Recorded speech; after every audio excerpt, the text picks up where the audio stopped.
con nó có ít lui luôn của nó con o luôn ok mà sát được kia thế à? Nhỏ lỗ luôn rồi. Ừ.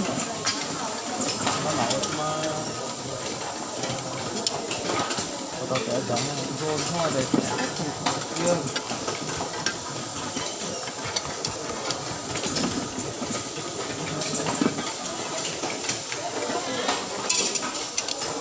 Lên nó lên một đám mà cánh nhớ vậy.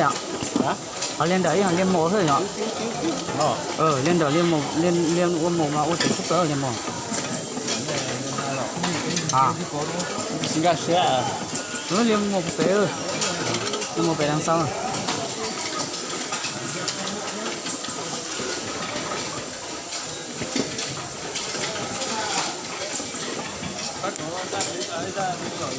Nó thế nào? Trôi thế một cái không? Hộ cây nào chưa có hộ đi ra nhé. Thu 2 con mà. Thâu vào chồng ba là thâu.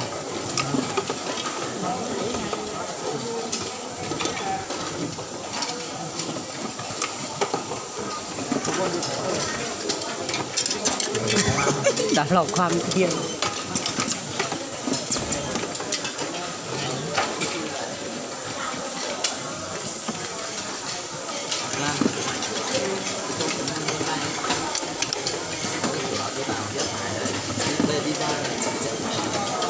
Vâng.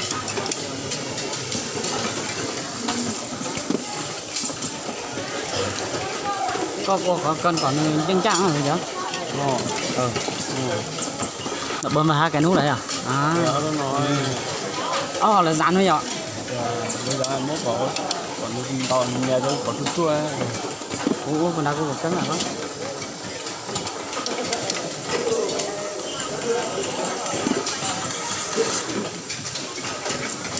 Chụp gì? Quay à? Quay marketing.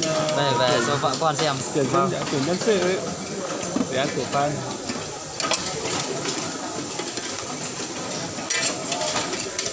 Cái phim này đặt một cái túi phục ma túy. Vì thế buồn cười tôi luôn. Thế đủ rồi nhỉ? Ok dạ. Hả? Không ao chăng? Gì thôi? Hả? Để đi ăn cơm đây. Chị ơi đi ăn cơm đây.